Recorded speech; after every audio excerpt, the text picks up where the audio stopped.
What's up everyone, it's Luke here from the Surfacing Tech podcast. This week we're talking about something I'm sure we can all relate to, and that's mindful tech use and unhealthy tech habits. Along with Missa, Jet and Ali, this week we'll discuss everything from my unhealthy obsession with checking work emails to the huge range of Ergo accessories and software that help keep your mind and body tech healthy. It's my favourite discussion so far and I'm sure you'll enjoy it too. Enjoy! Here we go, welcome back to the Surfacing Tech podcast. It's been so long. And I'm so excited to finally be back chatting to you three legends. How's everybody doing? Woo. Yeah, pretty good. Pretty good, thanks. I love being called a legend. That's awesome. Yeah. Well, yeah, we'll start off with start on a high, get everybody pumped up for the first episode in a while. So let's get everybody introduced. It's the usual faces, but we've got Ali from Canberra. How's it going, Ali? Look, not too bad at all. A lot of product launches. Really excited about them. Yeah. Mm-hmm. Yeah, definitely. Yeah, that's actually been the reason why we haven't been able to do this for a couple of weeks, just because we've been so busy out in stores with product launches. We've had the Laptop Go launch. We've had the Series X and Series S, and it's been just manic everywhere. So, what's it looking like out in store, Ali, at the moment? Are people excited? Is there a lot of good feedback on the new products? Oh yeah, Surface Laptop Go, a lot of good feedback, especially at the price point it's competing at. It works out well when you're looking at OEMs and devices like the MacBook Air, which are really popular with high school and university students. It compares really well with them in terms of Series X and Series S, as I'm sure the story is everywhere else. Completely sold out. Plenty of people asking about them. Stock is kind of hard to come by, but hopefully that situation improves the next little bit. Yeah, definitely. Yeah. How about you, Jet? Is it the same story or slightly different for you out in store? No, much the same with the Laptop Go. Everyone loves it. Like, the staff were just blown away at how we were able to keep the build quality, but just like make it smaller and and lower the price. Like, that's just insane. Yeah. But with Xbox, the biggest draw card, don't get me wrong, the console release was amazing, sold out in seconds, really cool. Everyone's excited to have controllers back in stock. Like, staff are excited, so they don't have to go, we're hoping to get some. Nope, we've got tons of them there, so if anyone needs any, get in store, because I'm assuming they're not going to last long again. We had the I didn't actually get to see it live, but we had the launch in Queenstown for Xbox, and they kind of lit the whole kind of waterfront up with green lights, and you could get like green Xbox burgers from like the local kind of famous burger place down there, and it was just they went crazy. It was really cool. If you haven't seen it, check it out. It's all on YouTube and everything. But how about you, Missa?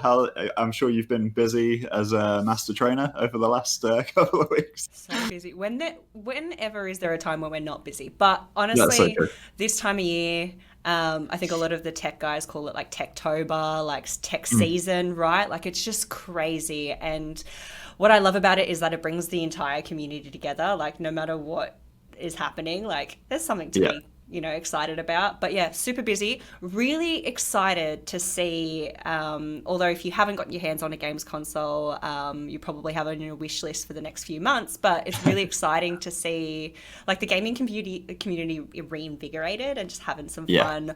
And I'm just thinking about that to Christmas. I've got my Christmas holidays booked. I'm ready to play some games. I've got like all the EA titles that I want to play. Nice. So that's where I'm at right now. Looking forward to Christmas, but really excited to get our like fortnightly therapy session with you guys. I've missed it. Yeah, me too. I've definitely missed it. Yeah, it's been been a crazy couple of weeks, but it's been really fun.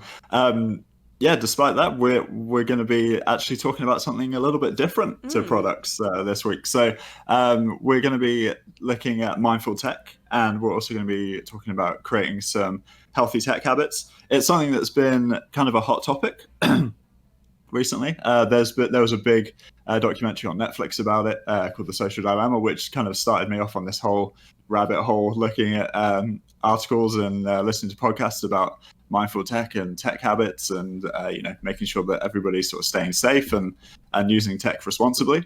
And I thought this is a great subject to bring up with the Surfacing Tech guys. We could talk about this for ages. So I want to kick things off. I'm sure everybody out there has had some kind of story of creating some kind of unhealthy tech habit. That's unhealthy tech habit. And I want to know what your guys' stories are. So let's start with you, Ali. Do you have any kind of story where you thought, maybe I'm getting a little bit sucked in here, maybe something's not not so healthy?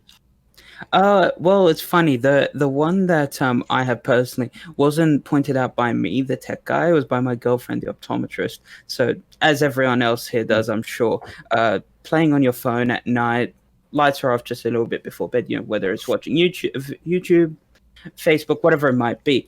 I tend to have the brightness a fair way up just because I prefer it, and plus I'm one of those people who's really picky about how gorgeous the screen looks. So if I have an expensive phone with a nice screen, I'm gonna make sure it looks nice, right? 24 hours a day. Yeah, exactly. But my girlfriend was laying next to me the other night, and she's like, "You've got to turn the brightness down and make sure you turn blue filter mode on." And I always thought it was just something to, make sure your sleeping patterns stay the same. But no, the bright light, if you use it excessively over time, it will actually blind certain parts of your eye, and you go blind a lot younger than you're meant to. Basically, she scared me enough to not do that anymore. But that's my tech. That's my tech unhealthy habit, which I've recently broken. Yeah. Well, yeah. I mean, I'm gonna consider that now. I think. Yeah, I think everyone's gonna start considering that. So you've just do you put like a blue light filter on, or do you just kind of stay away? Blue light filter and just turn the screen brightness down to its lowest setting. Does it look as good? No, everything looks orange, but yeah. I mean, it means I don't go blind, so yeah, I think it's worth it. Yeah, I think it's a worthy trade-off. Yeah. How about you, Jet? Have you got a similar story? Yeah. There's plenty of things. I get addicted to things very quickly, and that's part of tech. There's always something new, and it's good. And so YouTube has been my thing that I just constantly get back and get hooked on. And like as you said, Techtober, no better time to be on YouTube. Like everyone's doing reviews every day. There's new products. It's exciting. But I found that I was losing like an hour or two every day in YouTube, just trying to keep up with all the new tech stuff, or you just go down the rabbit hole, as you said.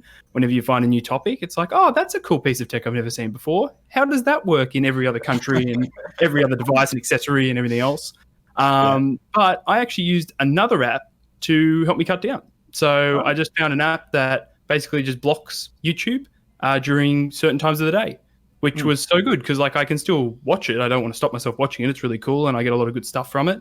But I can only watch it in the morning on commute, or after work, or after I've gone through my day. So Saturday morning, I can watch some in the morning, and I can watch some at night. But throughout the day, go do stuff. And it's been really good for me. So yeah, I'm not missing anything. I don't feel like I'm missing anything. And I get through the whole day and can do a bunch of other stuff instead, which is cool. Yeah. That's good. Yeah, that's a good story, because that is, with our topic being like mindful tech, that is like a mindful step that you've taken to kind of look at, what's out there to help you cut down on something that you're not so happy with. So yeah, awesome. Yeah, I would totally agree with YouTube though. Like I've done that, just check recommend videos again and again, and make it very easy. Yeah. Yeah, definitely. Yeah. How about you, Missa? Boys, mine's a combination of both of yours. So these are blue light glasses, because I would spend, and I've got your YouTube beat, Jet. I went through the analytics on my phone, and there was a day where I watched 12 hours of YouTube. Wow. Well done. And that's a regular occurrence for me, because I think we're millennials, right? Like we like to spend our time on the internet. And I think it's important to recognize it's okay to have fun, but just like things in your life, like it's important to check yourself. And I use YouTube as my primary form of media. So I listen to podcasts on it. I consume content. I educate myself on it. I pay for the full version so that I don't have to have ads and I can have it running in the background. So I know that I'm not actually watching 12 hours of video. I'm consuming 12 hours of content. Whereas maybe 12 hours is a little bit too much. I realize that I'm just like, anyone that talks to me will know that I just like love talking about everything. And I think that's probably sometimes my detriment, that I don't let myself slow down, work or personally. So I've just told myself, look, watch as much YouTube as you want, but maybe not 12 hours, and put in some parameters for myself around, you know, what's healthy, what's not. But then to that extent is I was actually looking at the screen a lot. So I invested in blue light glasses. I have contacts, I wear prescription glasses. I invested in blue light glasses as well as prescription sunglasses when I'm driving on my commute.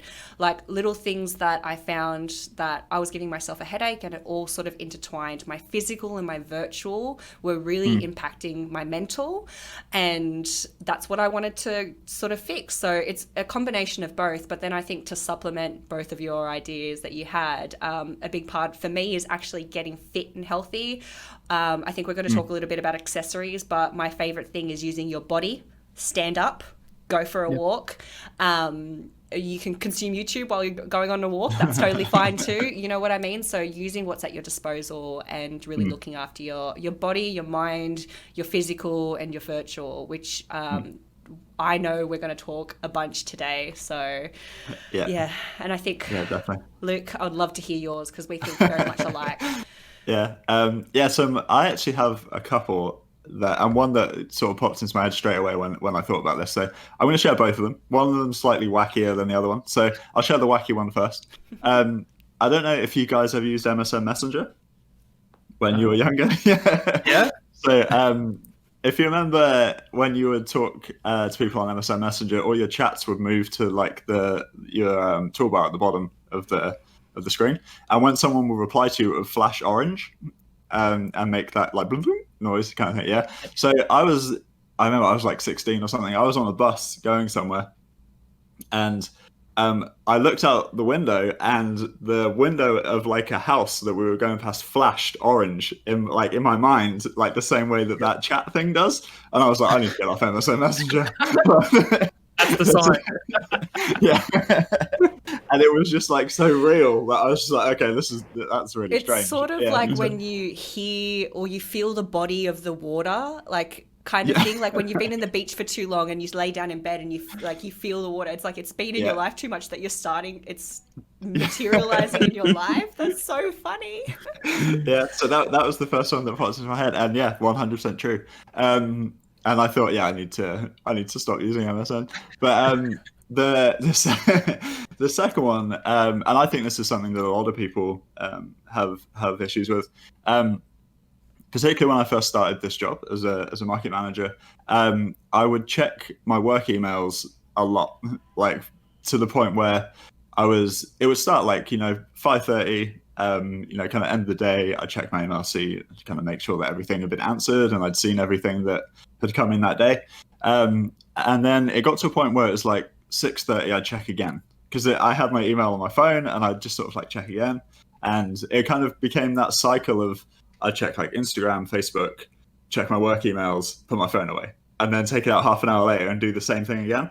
And it just kind of got to a point where I thought, well, even if I reply to these emails now, nothing's actually going to happen until 9 o'clock tomorrow morning, and it's eating into my kind of personal time with doing what I want to do at home. So first of all, I just had to remove my email from my phone. I thought that was like the best thing to do. I think maybe because I was almost like being sneaky about it as well, like kind of tricking myself, like kind of, I'd like take my phone out, scroll through my apps or whatever, and then I'd be like, I'll quickly check my email. And then I was like, okay, I'll check. And it's like nothing's coming in at 9 o'clock at night that I need to check my email for. So that was my real big thing. But I removed it from my phone, and that made a huge difference. And it's just kind of willpower, I guess, just making sure that I'm not checking between or after I finish work, only checking between 9 and 5 or 5:30 or. I think that is something that everyone can resonate with. And there's a quote that someone said to me once, and I can't remember who it was, but email is only immediate for the person who sends it. Yeah. But it feels immediate when you receive it, but realistically it's not, right? Like it's almost like you send an email, you feel like you've done the job kind of thing. right? And it's done and you're waiting for, but it's not for the receiver something that you actually have to immediately action. I think we live in a workplace where we have things like Teams that are meant to be for immediate action. Like you need to ask someone a quick question, great. Email is for, hey, do you mind getting this report to me by XYZ date? And that's the thing. No one's going to send you an email at 9 o'clock wanting a response by 9:15 at night. And I think that is something that is truly like liberating when you finally get that. Also, like knowing when and where is right for you. So for yourself, like you want to sign off at 5 o'clock. But for me, we work in a flexible environment, and I have a little signature at the bottom of my email that says I work in an environment that's flexible, and I send my emails at a time that suits me. If there it says I do not expect you to respond until it is appropriate for you.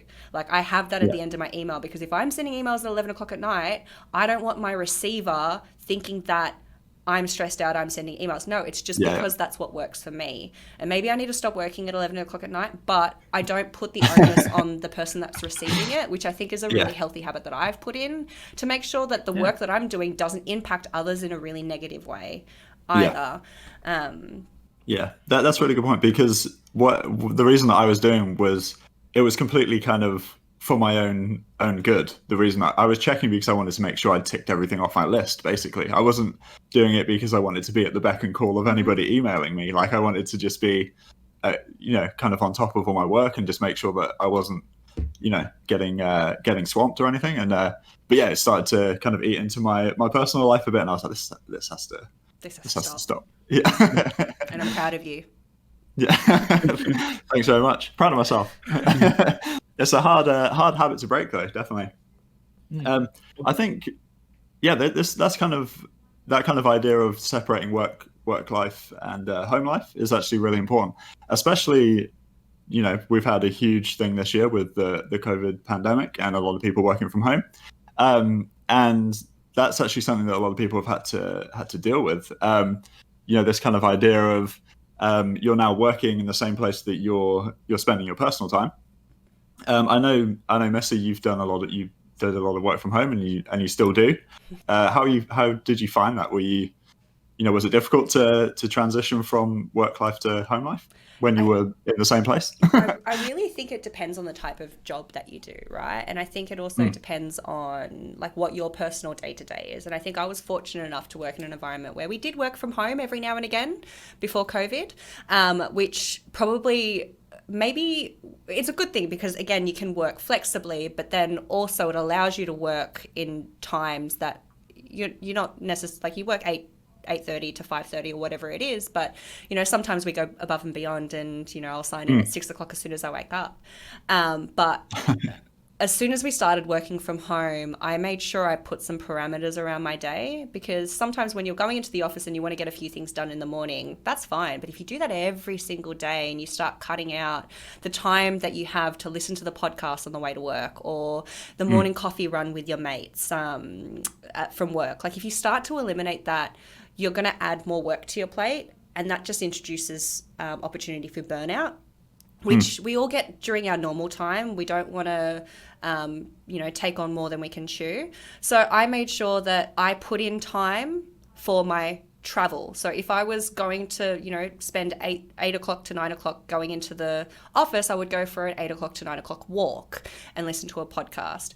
I would then take my morning meeting and do it at the cafe while I'm ordering my coffee, because it doesn't require me to present anything. Like I would make those conscious decisions to make sure I introduce making sure I book time in for lunch, which is, if you know me, I never eat lunch, but I actually physically have to put time in for lunch. And I think putting in those normalcies was a really easy thing for me. But I also think it really depended on how you worked, recognizing when and where. And a big thing for me was just like, I hate sitting down while working all day. So you'll find me just like on a walk, taking calls. So I did have to make sure I didn't sacrifice any of my personal life. Although I love my job and I'll do it, out of hours, I want to make sure that I give my time back to myself and my family. So that's definitely what I did. But I'm interested to see, because you guys are often in field, and the dynamic of working from home was a little bit different. I'm interested to hear your guys' perspective as well, Luke in particular. Yeah. Well, so I went from, I mean, if we go right back to the beginning, like I went from being out in store all day, every day, to then being at home all day, every day. And it was difficult to sort of make that transition. I think, you've kind of covered everything that I sort of put in for myself as well. Like, never let me go first. I just talk. But that thing of making sure you take time for lunch, making sure you take that like hour or whatever, so that you can actually, and to like get away from your emails as well, and get away from your reporting, and do something during your lunchtime as well. Like if it is just go for a walk, or maybe just sit down somewhere, just away from work. And that's actually something that I try to do now that I'm back out as well. So it's actually kind of reverse. I've taken like a habit I've made from work from home into going back out into the world. So taking that hour to be like, okay, I'm going to go and sit in like a cafe or a coffee shop, or where I'm going to have something, and I'm going to leave my phone behind, and I'm just like, I kind of look like a bit of a loner, kind of sat there just by myself, but a happy loner. It's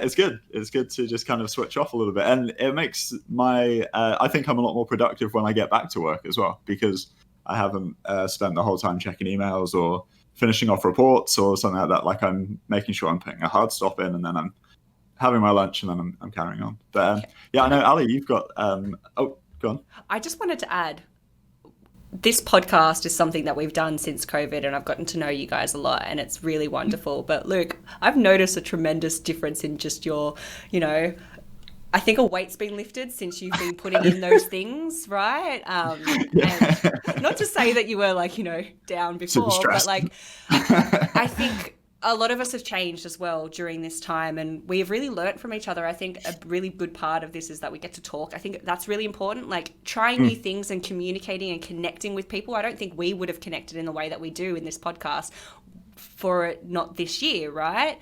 And I think I can see a tremendous growth in all of us, in the way that we work, in the way that we interact, in the way that we play. And I just wanted to take a moment to appreciate, it's showing, I think.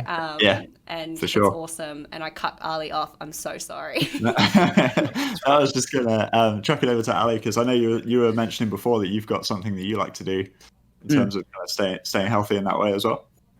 Well, my typical detox, I always give myself at least an hour or so a day to do something that kind of relaxes me, and I've got a short list of things that relax me. I go to the gym every second day, game every once in a while when I get a chance. But another thing which I've managed to work into my regular day is instead of taking my car to work, I ride my motorbike, and I absolutely adore it. Just really, really relaxes me, no matter if I'm commuting to work or whatever it might be. So one thing I've found myself doing more and more since I'm working from home is I will do a commute, but it's more I know my local area. I'll do a lap of this little circuit I have in my head, stop, maybe get a bubble tea or something, and then come back, and I can get straight into it, whether it's uni work, normal work, whatever it might be. So I guess it's a commute, but I'm not going anywhere. It's just to get into the right headspace, and it works really, really well for me. Yeah, that's good. Yeah, it's a really good thing to point out. Yeah, I think it's kind of breaking the cycle a little bit, I guess. Like, you get into that kind of flow. And even though it's good to stay in your flow while you're working, like that's when people are most productive, you can't stay in it forever. Like, that's gonna, that's a surefire way to kind of burn yourself out a little bit. Actually, Jet, I know that you've recently taken on a little extra job.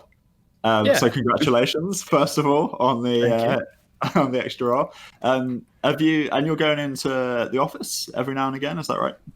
Yeah, so I'm going into the office every week. I was in there at the start of this week, and now I'm working from home today, which is cool. And then I'll continue doing the same stuff as Ali on the weekends. So I get to do a bit of both for the moment, which is pretty cool.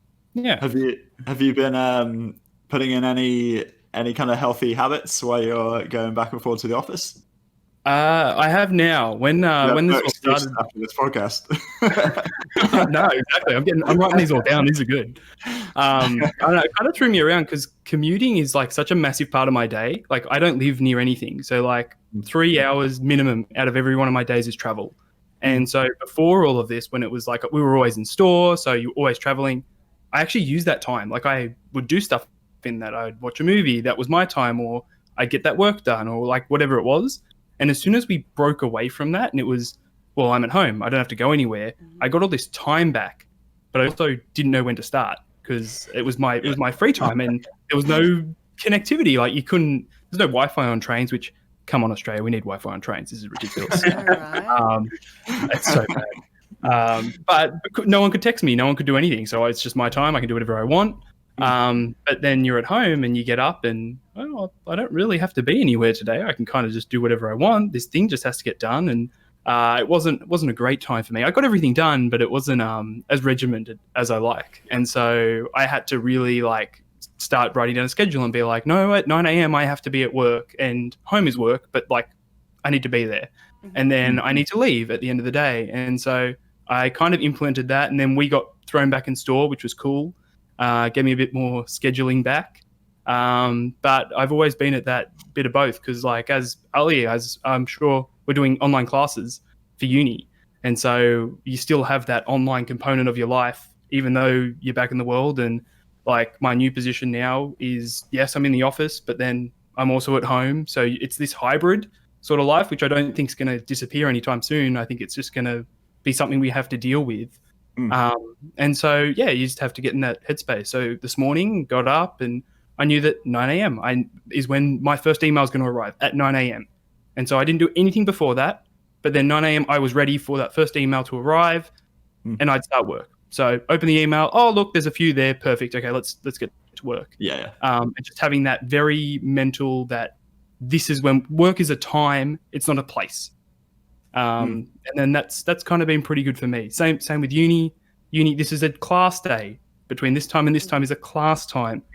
And you go do class. It doesn't matter where it is, whether it's at the desk, it's in bed, it's on the lounge, wherever, it's a class time. But then as soon as that finishes, that time ends, it's whatever time. You just change and you do that change, which is much easier said than done, but it's working at the moment. So I'll let you know if I change again, but at the moment it's going pretty well. Yeah, that's good. Yeah, that should remind me of something, because during that kind of hard lockdown period when we were all suddenly flung into working from home, one thing we did just as like our little New Zealand team is at 9 o'clock every day we would all just get on a call together, and we would just chat. And like sometimes it was about what was coming up, sometimes we would just kind of, just having a joke and just having a bit of a laugh for 15 minutes or half an hour. And it's good because it kind of gets you it's like a nice soft kind of entry into work when you're working from home. And I really kind of appreciate that. We all had our cameras on as well, so we could all see each other. That was also a really important thing because you don't want to be just staring into the void. So yeah, it was good. I'm real proud of the Microsoft field team in general. Just the way we handled that whole kind of period on every level is really impressive. And it's glad to be part of it. Yeah, it was really good.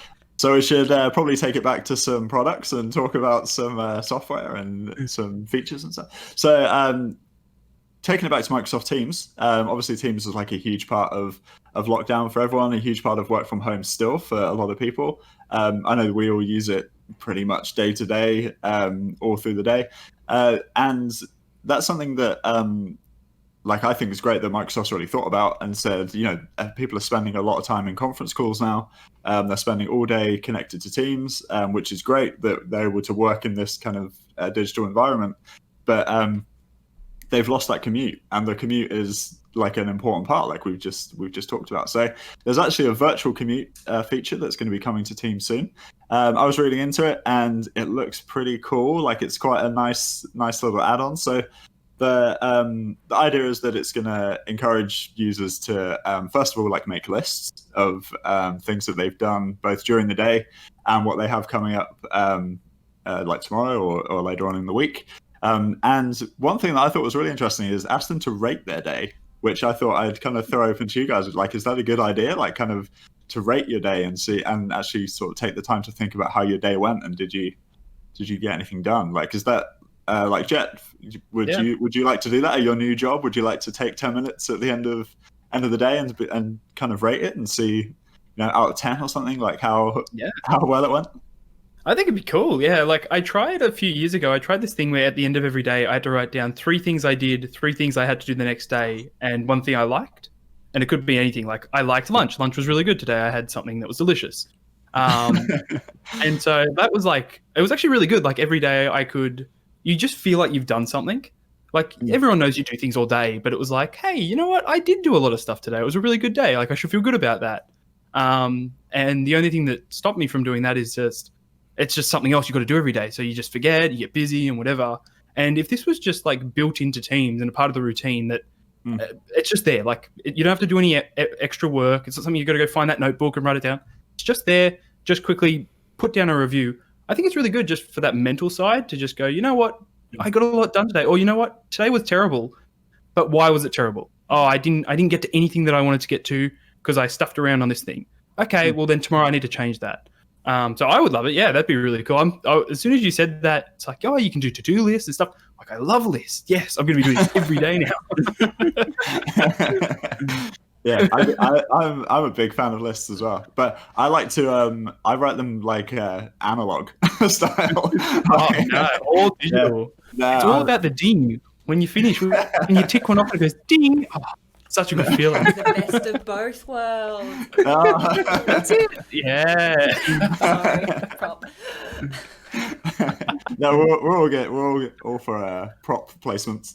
And another thing was they've teamed up with Headspace for guided meditation as well. So I guess if your commute is usually 25 minutes, 30 minutes or something, you can do like a 30-minute meditation or an hour meditation, but you know, and that could be kind of the equivalent of taking that time to kind of wind down and transition from work to home life. So yeah, I think it's a great add-on and a great feature. Be really interesting to see how it goes when it comes out. I'll definitely be trying it out. And another thing sure. That it's kind of I'd say it's like the same. What's the saying? The other side of the same coin, I guess. 2 sides of the same coin. Yeah. 2 sides of the same coin. There's now a productivity. Is that right? Questioning myself now. The productivity score is a new dashboard that's become available for businesses to see how their move into like this digital work environment is actually going, and seeing if their new teams that they've kind of set up to work digitally are actually being productive. So, Ali, have you had a chance did you take a look at this?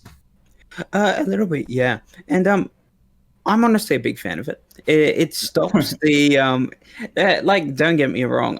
We've all done it at one point or another, including me. The making sure you're logged in and you don't time out, but you know, just doing your own thing.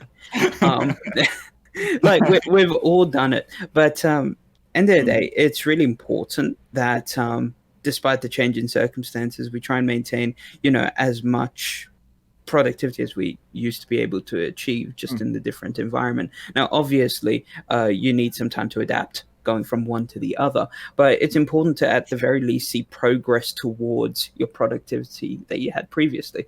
And I think this is an excellent way just to kind of nudge people in that direction, right? It's not a forceful, hey, you're less productive this week than you were last week, and then someone comes down on you. But it is a really helpful way to almost be retrospective about what was different this week compared to last week, whether it's in terms of your headspace or just whether it's just in terms of the workload has changed, and just comparing how it was then to now and working out a way to improve it, right? Yeah, definitely.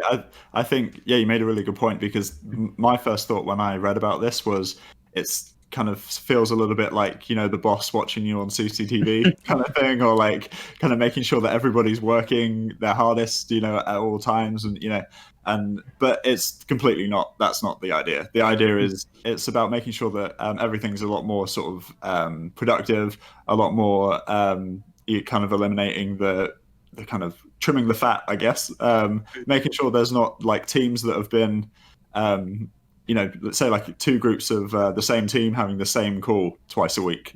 Maybe that's kind of happened. Like that could just be one. Those guys are taking an hour to basically go over the same thing that they've already talked about, and it's just making those kind of adjustments. So I think it's a great feature to have.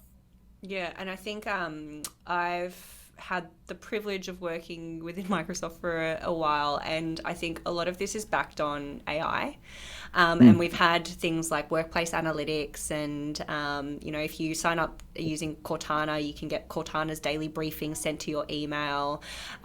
We've got family safety that allows you to see what your what your productivity levels are like, all of that stuff, and all of it's based on like the same fundamental principles of AI. And I'm always for digital intervention, because I think that some people get a bit scared about it around like that all watching sort of Big Brother thing, but it's really not like that. On the end, when you get those emails from Workplace Analytics or from Cortana, it's really helpful. It's sort of like, ooh, did you forget this? Because most of the time I did.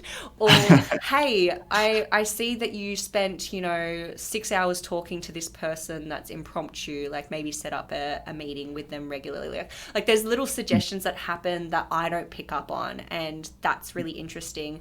And it also helps identify, like data is key, data is power, data is everything in a digital world.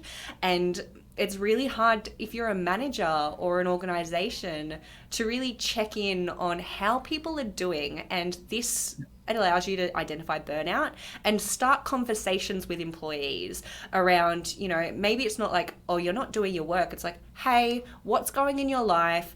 How can we manage things? Like maybe it starts to identify the work schedule. Maybe someone needs to be a little bit more flexible. And I think through this year, a lot of people have had growth mindsets and being very open with each other and melding together conversations with data, and then being able to make changes to make people more productive. I love that. I really see it as a tool to unlock productivity and a tool to help teamwork. Because without that, reality is we're all so disconnected that we do need to have like a holistic view across everything. We're not all in the same room. You can't walk through the office floor to check in on someone, whether or not they're at the meeting. There needs to be some sort of digital intervention to help have educated conversations about these to make changes, which is what I really love about these tools. And they're going to keep growing. Like, news came out about like spatial artificial intelligence at Ignite this year to help keep customers and people like physically distant as well. Like how do we enable technology like in our pockets to make sure that we're physically keeping spatial distance? So I think all of it just gets better and better as AI and computing gets better, but as we start to recognize what's important to people at the end of the technology, which is beautiful. Yeah, 100%. It's really interesting that you guys I read the article, but I took it from like a totally different perspective, which is cool. Like that there's this one piece of tech that you can use for so many different things. The perspective that I saw, which is just from talking to so many different business owners, is a lot of people don't want to implement new software because they go, I don't know if the team's going to use it, or we've just bought the whole 365 suite. I don't know if everyone's actually getting the most out of it. And as soon as exactly. And so the first thing I saw is huge. It's like there's no point paying for Teams if the team isn't using it. And so to be able to have a tool that goes, hey, you know what? Only 20% of our team is actually using Teams every day. We need to talk about this. Are they using a different platform? Are they putting everything into a Word doc and everyone's just going to that every day to read off? Well, that's not as efficient as it could be. And so, having these CEOs or small business owners or whatever to be able to go, you know what, we could use this better. Our team is not utilizing this to the full extent, and everyone's remote now. I can't just go, hey, what do you think of the new Teams feature? Is this really good? Are our meetings useful? I can just see it now, which is just really, really cool. Does this coin technically have like 4 or 5 sides now? Yeah, it's turning into more of a dice. Yeah. Yeah, I think you made a really good point there that it's kind of completely scalable as well, and it's going to apply to every business, from whether it's employs 10,000 people to employs 5 people. If everybody's working from home and you don't have that kind of interaction, you're able to see how those people are talking to each other. this is a great way to do it and to get the data to show how well it's going. Yeah, awesome. So moving on from we've talked about a lot of kind of like almost like mental health, I guess, and staying mentally healthy. This week in the Under the Surface segment, we have our man Ali looking over the top 5 ergonomic accessories. So let's jump over to that and check it out.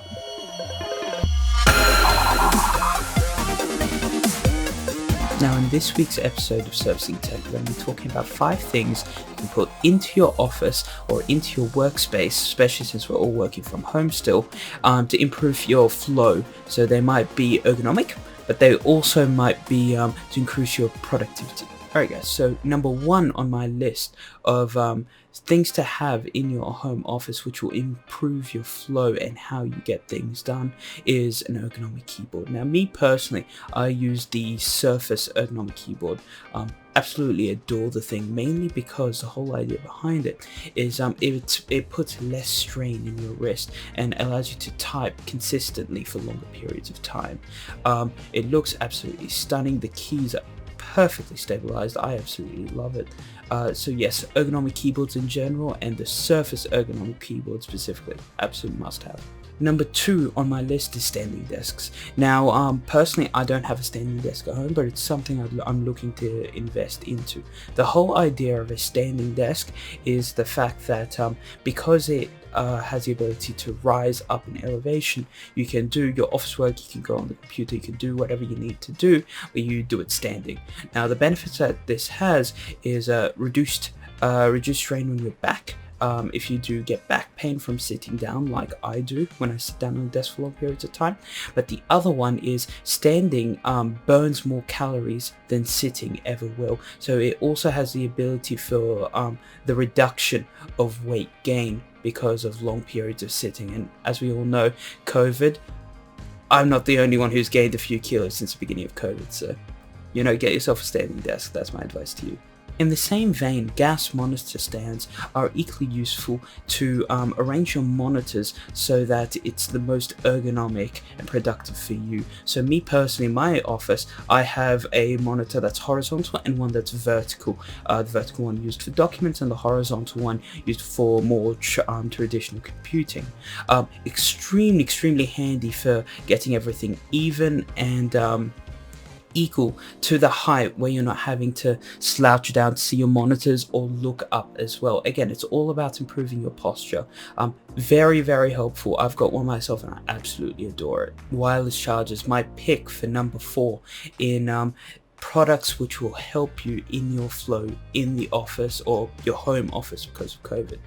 I absolutely adore my wireless chargers. I cannot stand having cables plugged in, mainly because I am the oblivious person who will walk off with my phone, the cable still attached to it, and pull the charger out of the wall, damage ports on my devices.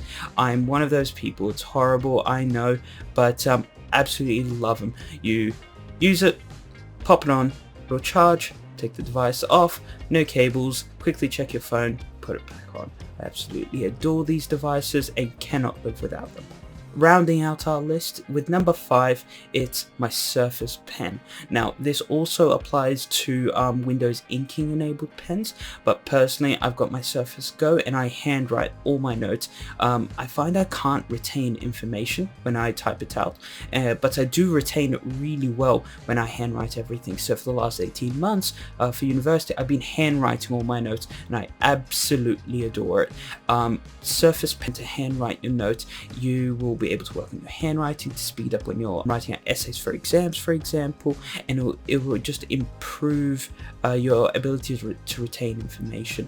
I absolutely love my Surface Pen and being able to handwrite all my notes and then having OneNote sync across all my devices so that if I do need to view my documents on another device, they're there and ready for me. OneNote, absolutely one of my favorite features and accessories to have in a home office situation. All right, awesome video, Ali. Nice work. Thank you. Yeah, some really good products there, and a couple that I hadn't thought about or really seen before as well. So that was really good. I think I've just got one question for you. Is there, as you were kind of doing your research for this and reading around about it and stuff, was there like an area that, I guess, like an area of your body that you wouldn't have really considered before, that would actually kind of go under strain when you're using your tech? Well, interestingly enough, it's a really basic stuff. So, for example, standing desk and get the gas monitor stands, so you can manipulate monitors so they're perfectly ergonomic to use. So you're not having to, lean or anything like that. It's stuff that I've never really had personally. Like I remember with my first computer, it was sitting too low to the desk and had no height adjust or anything. So I got those stacks of A4 papers and just stacked them up. I think I had 3 or 4 of them on this 19-inch monitor until it was just the right height, and that was good enough. So I thought it was an absolute genius doing this, but no, there's a whole industry around making it as comfortable and ergonomic for you as possible to work at the desk and still remain healthy and productive. And honestly, it kind of took me by surprise, and I didn't really know much about it until starting this job, just because interacting with office workers every day, you really, really see that it's kind of necessary to their daily lives. And HR is always looking for new stuff to implement to increase productivity and reduce like people home because of this, that, and the other. Yeah. So I didn't realize it was such a big industry until I really started this job and really delved into it. Oh, awesome. Nice. Well, yeah, I was going to ask because I've watched a ton of videos about ergo tech, and there's some very unique looking products out there. Which would have a bit of a learning curve to them, and some of them are quite expensive as well. So I was just wondering, like, out of your top 5, what do you think is something that just like everyone could implement really easily? It could just be a little change they could make today that could help them for the next, forever. I think, well, out of all those 5 that I went through, 4 of them I use every day. The ones I found most easily implemented into my flow, wireless charger. Absolutely love it. I didn't realize how handy it would be until I actually got it. I'm the sort of person where when I get to my desk, my phone goes straight into charge and it's far off in the corner, and occasionally it gets a ring, but typically I just check it on my desktop because my phone's connected to through Windows 10. But sometimes, I might get a phone call and I want to get up and take a walk anyway. I love just being able to grab it and walk off. It's a small thing, just unplugging it. But the amount of times I've grabbed my phone and sent my charger flying with it is horrifying, and I can't believe that I still do it to this day. But it happens. The other one, which I found really, really easy to implement, Windows inking. I struggle to retain information when I type it out. All my note taking is done through OneNote. I handwrite everything on my Surface Go, and that's how I retain information, especially important information like when I'm studying for exams, whatever it might be. It took me about an hour to get used to just where everything is, changing the thickness of the ink so it's just right for me. But honestly, I cannot go back. I love the fact that it's not a notebook which is in my bag. What happens if it gets wet? All my notes are ruined. It syncs through all my computers, so no matter what I'm using, I can go from here to here. All my notes are still there. No issues there. The one that took me a bit longer to get used to, but definitely glad I did, was Ergonomic Keyboard. I've got the Surface Ergonomic Keyboard. Absolutely adore it. It really puts a lot less strain on your wrists. And when you're typing for long periods of time, writing full 5,000 word papers or just quick emails, that sort of thing, I cannot use my mechanical keyboard anymore. I love it. I love it for gaming, and I wouldn't replace my Corsair keyboard for gaming. I mean, I've had it for the last 6 years. It's absolutely gross. I'm so glad you guys can't see it.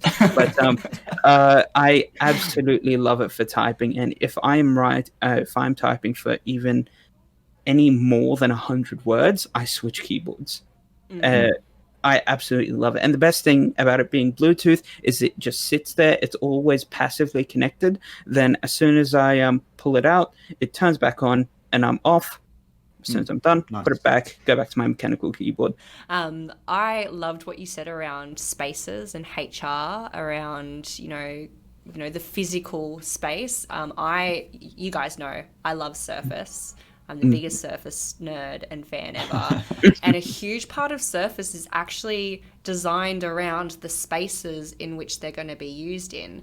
And they partner really heavily with a company called Steelcase, which is a company that creates workplace furniture. And they have some methodologies around, they actually have creative spaces around focus, around respite, around the type of work that you're going to be doing. And they have really really good information that backs up the type of work. But then I would say, like, you don't need a fancy standing desk necessarily. Most people out of the last couple of years would have had a modern device, which means that it will last a few hours. You can put it on a kitchen bench. And if you have a meeting that doesn't require you to like type a bunch of stuff, like I recommend just getting out of your chair because your body is what's getting you through every day, and you just want to keep those glutes awake, like all of that stuff. You don't want to be sitting down all day every day. And I think a lot of these stuff are accessible. If you don't have a keyboard and you maybe don't want the Ergo keyboard, grab a second keyboard, like grab a Bluetooth keyboard. That's going to get you a little bit more productive. If you need to get those A4 stacks of paper, go do it. Like get what's accessible to you as well. But I really love that, and I'm so jealous of your Ergo keyboard, Ali. I want one so bad. I've got the Ergo mouse, but I don't have the keyboard. I need it. No, that was awesome. Yeah, it was really good because that's kind of like a different angle on everything, right? Just seeing, kind of what accessories are out there to kind of look after your physical well-being as well while using tech. I think we've gone through some great subjects, some great topics, talking about just those kind of habits, how you can break them, and those conversations you can have. We've talked a lot about businesses and kind of what businesses have been doing to make sure their workers are working safely from home and not spending too long working and getting burnout and fatigue and that kind of thing. But we actually do have a great product, Microsoft 365 Family Safety, which is all about looking at your kind of more immediate bubble, like your little kind of group of family at home. Let's take a quick look at the video. We'll jump over and check that out. With Microsoft 365, we're committed to empowering you to protect what matters most. That's why today, Steve and I are excited to talk to you about Microsoft Family Safety, a new app as a part of Microsoft 365 that helps protect you and your family in the physical and digital worlds, while empowering everyone in the family to start conversations and promote healthier habits. Microsoft Family Safety is now available on Android and iOS, with the free version giving you access to the digital safety features and basic location sharing. Families can unlock premium features including location alerts and drive safety by subscribing to Microsoft 365 Family. Start by staying better connected and gain peace of mind throughout the day by using the home screen to see a quick glance of what your loved ones are up to. Let's look at how a family can use this experience to gain more peace of mind throughout their day. You can see the total amount of screen time for apps and games across Xbox, Windows, and Android, giving you a better sense of where they are spending their time online, regardless of what device they're on. You can tailor limits based on the understanding of how you spend time on your device and what's right for you and your family. You can set time limits on specific apps, which will also send a reminder to them when their time is almost up. Kids can respond and request more screen time, and you can also set different time limits on the weekend. Parents can help make their children make the right decisions when it comes to content. With content filters, you can set up some guardrails to make sure kids ask for approval before downloading an app or a game that's over a specific age limit from the Xbox or Microsoft Store. We don't want to create new ways for families to limit their loved ones, but help them start a conversation on what type of content is right for them. For parents looking for peace of mind, that includes websites that kids might be accessing online. Use web and search filters to make the internet a safer place for kids to explore. With Microsoft Edge, you can block mature content, Turn on Safe Search and pre-select kid-friendly websites that they can visit or filter out any unsafe ones. Parents and kids have access to activity reports along with weekly screen time, so you can see the top websites as they visit, online search terms, and understanding what's occurring in their digital world. Microsoft Family Safety, designed to help you protect your family's online and physical safety all in one app, and to help empower you to foster conversations around building healthier digital habits.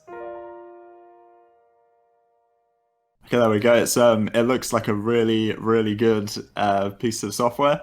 I know, Missa, you've been all over this. So give me your 30-second kind of elevator pitch on what family safety is and how it can help us. Awesome. So Microsoft Family Safety is a new app to Android and iOS that helps keep you and your loved ones protected in your digital and physical worlds. And can you tell that I've spoken about family safety lots? And in a nutshell, essentially, Microsoft Family Safety has been like a tool that we've had for a while. It's been web-based, and we've had protection features within Xbox and Store and all of that stuff. But it's an app that's completely free, but there are premium features available if you have the Microsoft 365 Family subscription, and it melds together your physical and digital world. So like you saw in that animation video, it helps you keep your kids protected when it comes to age-restricted content, apps downloaded from the apps Microsoft Store as well as the Xbox Store, and things like making sure that they're not looking at Reddit if they're not, if they're 9. Kind of thing, like little things. It's good like, advice. Yeah, right. Thank you.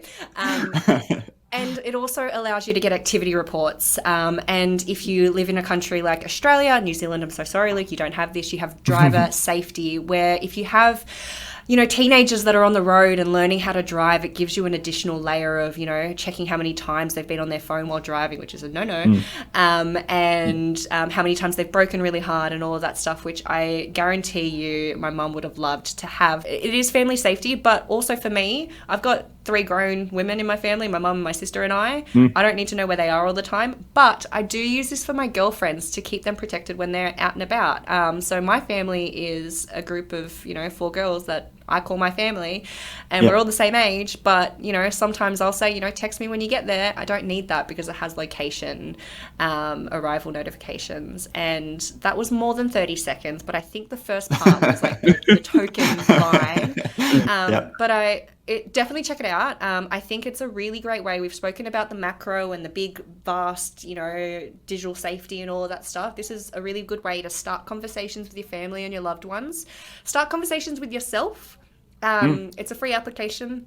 A lot of the features are available to you, so even if it's just for you to check it out and maybe take on some learnings, that's awesome. But I do want to know from you guys, Ali, Jet, Luke, like a little anecdote about family safety. Maybe we should start a little podcast family safety group. No, I won't. So you can do it on read a podcast. Yeah. We've arrived. Yeah, we've arrived. No. But yeah, no, Jet, I know that you have some stories around family safety. Yeah, well, this was actually from one of the sales guys out in the stores at Strand, Morris, if he happens to watch this. And it was an angle I never looked at for family safety. So, like as you said, it's great, and you can track what people are doing and see what they're up to, and like the driving stuff just came out of nowhere, and that's awesome. That's so cool, and I hope that Microsoft continues to add these really bizarre but amazing features. But one that I just never thought about was he was talking to a customer, and they were talking about Game Pass and how great it is, and there's all these games, and the customer had a few young kids. He wanted to get into gaming, which is great, cool, more people on Xbox. He was a little concerned about what games, like he hadn't gamed in a while. So like what game's going to be good for kids? And so of course he went through age restrictions. We can just make sure they have G games or PG, whatever you're comfortable with. You can make sure that they can buy stuff, but it's up to you about if they actually spend money and how much, which is cool, gives you that control. But the thing he said was it allowed you to see what games they're playing so that you can talk to them about their favorite things. And I went, wow, okay, it's not just about are they playing the right games? It allows you to connect with them. So he goes, so if your son's playing Minecraft and you have no idea what Minecraft is, like he hadn't gamed in a while, you could go check it out and then go talk to him about it. Or you could go learn how to play it and then play it with him. And this app would enable that. And that just blew me away. Like, that's better, like, physical connection from an app that's designed to just keep you informed. Similar to that is, like, you can see search terms. So if something comes up and it requires you to have a conversation, it's really great that you're able to, I really don't, like, I think there's maybe potentially a negative connotation when it comes to, like, looking into what your kids are doing, but really, like, the digital world is quite scary, and education and conversation is really important. And yeah, like, that is a really interesting way to look at it. It's just like, I couldn't tell you what kids game, I play a lot of kids games, but if I was a parent that wasn't, you know, into gaming, like, it's hard, right? You just probably, your kid would say, oh, I want this game, let's go buy it. And because you're an adult at the counter, they'll let you buy an MA15 game. And you don't know potentially that your kids just made you pay for an MA15 game. That an extra layer of conversation, be like, you know, is this right for you? And everyone's a little bit different. I love that. Yeah, it's really cool. Yeah, it's just another way to just connect with people enabled by this, which is just it's really nice. Yeah, awesome. How about you, Ali? Do you have any stories around this area? For me, it was more on the flip side. I had very devious siblings who my siblings were intro. So I was the oldest in the house, and I was always the techie. So so you get to control the parameters. Basically. So one thing my siblings used to do was, Mum used to, when I was growing up, it was always 1 hour a day on the weekends that I'd be able to game. No more than that. Okay, well, and I thought that was a bit restrictive, but hey, I was a kid. Of course, I'm going to think that's restrictive. As soon as I started growing up, that restriction went out the window for my brothers. So they're playing nonstop. This is I'm the oldest. What is this? It went out the window, and they were particularly bad at night. So school night, Mum's like, okay, everyone to bed by 9 o'clock. Obviously, I was a bit older, didn't apply to me, but my siblings would wait till everyone else had gone to bed and then hop back onto the Xbox, onto the whatever it might be. So I was the one who had to set up certain parameters built into the router to make sure that certain devices' internet timed out up between periods of time. My siblings hated me. Mum loved me. Mum thought I was a massive genius. But having that sort of stuff and just making it more accessible is always a big bonus, because while everything I did was kind of built into the router, it was quite easy to do. It was quite easy for me because I knew they existed. For even to this day, I still get people who don't know any of these features exist and come to me with these problems. I'm like, this has existed forever. Yeah, but having it more accessible and all within an easily navigatable app by a big, well-known company like Microsoft, which you lose the kind of connotation of, is this a dodgy app or not? Downloading it from the App Store or Play Store is a massive bonus. Which is so important when you're talking about your loved ones. You've hit the nail on the head, Ali. I love that. Awesome. All right, that was good. That was a really good, I think, like an hour maybe conversation. Really enjoyed it. Yeah, it was awesome. For anyone out there who's listening, remember to, as always, keep it locked into Expert Zone for all the latest news stories, accreditations, all that free stuff, competitions, all that good stuff from Microsoft. Thanks for listening, and we'll see you guys very soon. Goodbye. Bye.